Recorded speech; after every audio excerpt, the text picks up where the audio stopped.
السلام علیکم دوستو، آج ہم آپ کو قرآن پاک کی ایک ایسی آیات کے بارے میں بتائیں گے جس کی بے شمار برکتیں ہیں، بے شمار فضیلتیں ہیں۔ ہاں، وہ قرآن کی آیت الکرسی ہے جس کے بارے میں کہا جاتا ہے کہ جب آپ گھر سے نکلتے وقت پڑھو گے تو 70,000 فرشتے ہر طرف سے آپ کی حفاظت کریں گے۔ جب گھر داخل ہوتے وقت پڑھو گے تو آپ کے گھر سے محتاجی دور ہو جائے گی۔ جب وضو کے بعد پڑھو گے تو 70 درجے بلند ہوں گے۔ اگر رات کو سوتے وقت پڑھو گے تو ایک فرشتہ ساری رات آپ کی حفاظت کرے گا، اور اگر فرض نماز کے بعد پڑھو گے تو آپ کا ایک پاؤں زمین پر اور دوسرا جنت میں ہوگا۔ جی حضرات، آپ کو یہ آیت پڑھ کے سنائی جائے گی، آپ خاموشی کے ساتھ، دل لگی کے ساتھ اس قرآنی آیات کو سنیں۔ انشاءاللہ تعالی آپ بھی اس قرآنی آیات کے فیوز و برکات سے مالا مال ہوں گے، اور آپ کے گھر سے بھی تنگ دستی دور ہو جائے گی، محتاجی دور ہوگی۔ اگر آپ کے گھر میں کاروبار کی بندشیں لگی ہیں، کاروبار سے آپ پریشان ہیں، یا آپ کے گھر میں برکت نہیں ہو رہی ہے، کام تو اچھا چلتا ہے لیکن پیسہ آتا ہے چلا جاتا ہے، بیماریوں میں ختم ہو جاتا ہے، تو آپ دل جمعی کے ساتھ، خلوص و محبت کے ساتھ اس قرآن پاک کی آیات کو خاموشی کے ساتھ سنیں، اور دل جمعی کے ساتھ سنیں اور دعا میں شامل ہوں۔ انشاءاللہ تعالی آپ اس قرآن آیات کی برکت دیکھیں گے کہ کچھ ہی دنوں کے اندر آپ کی تمام تر پریشانیاں اللہ تبارک و تعالی اس قرآن آیات کے ذریعے سے دور فرما دے گا۔ آپ لوگ اس کو خاموشی کے ساتھ سماعت فرمائیں۔ اللہ لا الہ الا هو الحی القیوم لا تأخذه سنة ولا نوم له ما في السماوات وما في الأرض ما ذا الذي يشفع عنده إلا بإذنه يعلم ما بين أيديهم وما خلفهم ولا يحيطون بشيء من علمه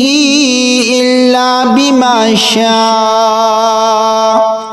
وسع كرسيه السماوات والأرض ولا يؤوده حفظهما وهو العلي العظيم الله لا إله إلا هو الحي القيوم لا تأخذه سنة ولا نوم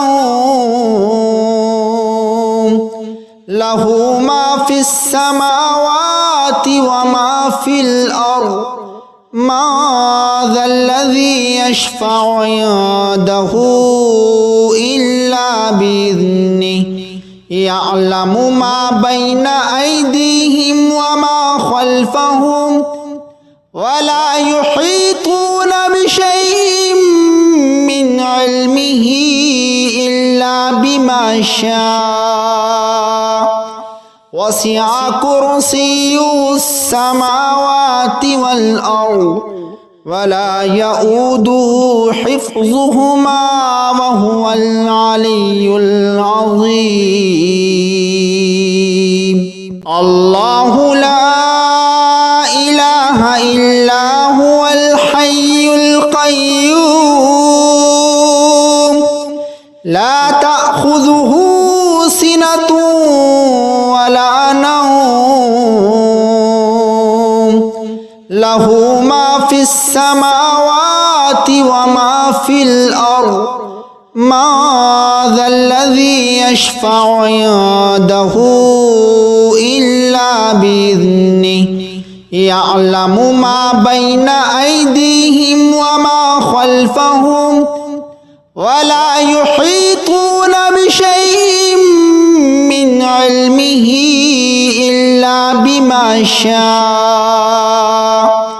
وسع كرسيه السماوات والأرض ولا يؤوده حفظهما वहुवल अलियुल अज़ीम। अल्लाहु ला इलाहा इल्ला हुवल हय्युल क़य्यूम ला तअख़ुज़ुहु सिनतुन वला नौम लहू मा फिस समावाति व मा फिल अर्ज़ मा ज़ल्लज़ी यशफ़अु इंदहु इल्ला बिइज़्निहि यअलमु मा बैना अयदीहिम व मा खल्फ़हुम वला युहीतून बिशैइन मिन इल्मिही इल्ला बिमा शाअ वसिअ कुर्सियुहुस समावाति वल अर्ज़ वला यऊदुहु हिफ्ज़ुहुमा वहुवल अलियुल अज़ीम।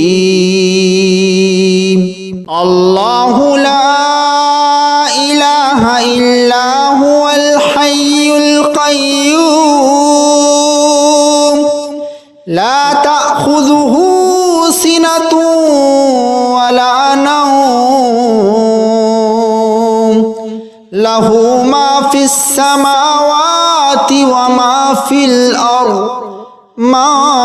ज़ल्लज़ी यशफ़अु इंदहु इल्ला बिइज़्निहि यअलमु मा बैना अयदीहिम व मा खल्फ़हुम वला युहीतून बिशैइन मिन इल्मिही इल्ला बिमा शाअ वसिअ कुर्सियुहुस समावाति वल अर्ज़ वला यऊदुहु हिफ्ज़ुहुमा वहुवल अलियुल अज़ीम। अल्लाहु ला इलाहा इल्ला हुवल हय्युल क़य्यूम ला तअख़ुज़ुहु सिनतुन वला नौम लहू मा फिस समावाति व मा फिल अर्ज़ मा ज़ल्लज़ी यशफ़अु इंदहु इल्ला बिइज़्निहि यअलमु मा बैना अयदीहिम व मा खल्फ़हुम वला युहीतून बिशैइन मिन इल्मिही इल्ला बिमा शाअ वसिअ कुर्सियुहुस समावाति वल अर्ज़ वला यऊदुहु हिफ्ज़ुहुमा वहुवल अलियुल अज़ीम। अल्लाहु ला इलाहा इल्ला हुवल हय्युल क़य्यूम ला तअख़ुज़ुहु सिनतुन वला नौम